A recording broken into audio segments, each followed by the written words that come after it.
Good morning, everybody. Today we're officially going to be starting with the topic of quadratics. And this is also known as parabolas. Okay? So, just to give you a heads up, a quadratic is just another type of equation. Usually it might look something like this: y equals ax squared plus bx plus c, where a, b, and c are just numbers. So they're just like coefficients, right? They're just numbers. They could be 1, 2, 3, whatever. It is important, though, that a does not equal 0, okay? Because if it was, right, if you were to think about it, if you cover up ax squared, then you just have a linear equation, bx plus c. So the difference is here is it's not a linear equation, it's not a line. You have that extra component of an ax squared, okay? So, this form right here, definitely write this in your notes. We call this standard form, okay? And I'll go ahead and explain why we call it standard form in a bit, but I just want to give you a nice little introduction, okay? So that's called standard form. So, what other forms are there? We also have what we call, I'll just write out all of the forms. We also have this form where it's like a times x minus a number, quantity squared plus k. Once again, a is a number, and Hong Kong is actually your vertex. And I'll explain why, HK. I usually know it as Hong Kong. This form is called vertex form. And once we get there in the lessons, it'll make a lot more sense. The last form we usually talk about will look something like this: x minus m, x minus n. Once again, m and n are just numbers. And this form is called factored form. Now, these three equations, okay, that I'm highlighting right now, all three of these are quadratics. But when they're written in different forms, they sort of have different characteristics about them. Like you can say certain things about these quadratics. But anywho, the ones we're going to be working with for now, right, just to give you a heads up, are these right here, okay? ax squared plus bx plus c. Now, what do they look like?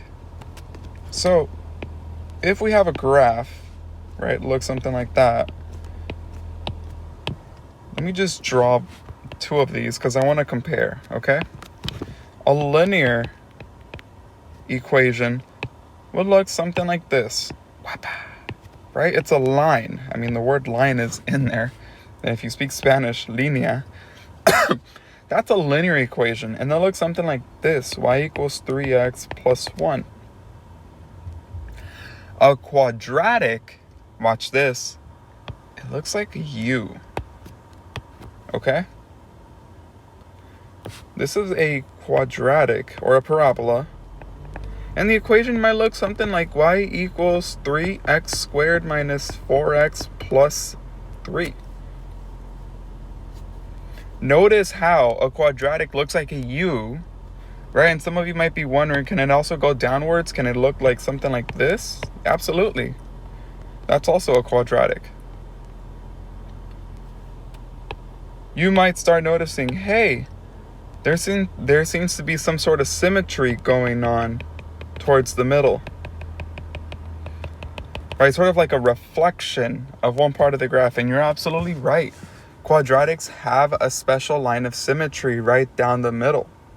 That's what makes them a quadratic. There's symmetry involved, okay? So, just to get a clear point, linear, it's a line. Quadratic, it's a U, okay? On the tables, xy, xy. And I'm going to use a basic equation like y equals 2x and something like y equals just x squared. And just to let you know, you don't need to have like the x term or the constant, which is usually the number at the end, like the +3 or the +4 for a quadratic. You can literally just have the x squared, and that's also a quadratic, okay? So I'm going to do -2, -1, 0, 1, 2 on both, okay? Because what I want you to start noticing is patterns. What do we notice on the tables? For a linear equation, -2 times 2 is -4. -1 times 2 is -2. 0 times 2 is 0. 1 times 2 is 2. And then 2 times 2 is 4. And over on the quadratic, well, it's going to be -2 to the second power. So -2 times -2 is +4. -1 times -1 is a +1. 0 times 0 is 0. 1 times 1 is 1, and then 2 times 2 is 4. So if you notice on the linear equation, they're going up by 2. And that's what makes it a constant rate of change, right? Constant rate of change. They're going up by the same number. And this 2 actually is your slope right here. If we look at the quadratic, the difference here is -3, -1, +1, +3, right? If we look at consecutive numbers, the difference is not constant. So obviously it makes sense that the rate of change here for a quadratic is not constant, and that's absolutely right, because if it was constant, it would be a straight line. There's different changes, but notice how it's the same change. It's just opposite of each other, right? +1, -1, -3, +3. That's what a quadratic is, when you notice that they're changing by different amounts, but they're opposites of each other. Okay?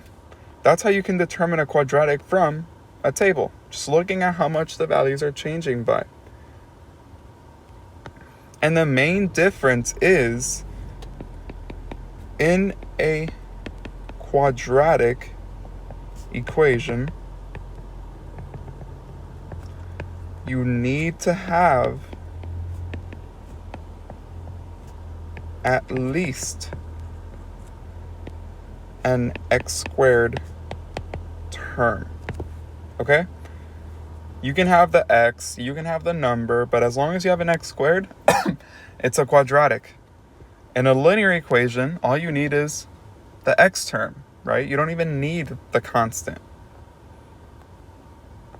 So, I'm talking about quadratics which have like a U shape, they're something new to a lot of you, okay?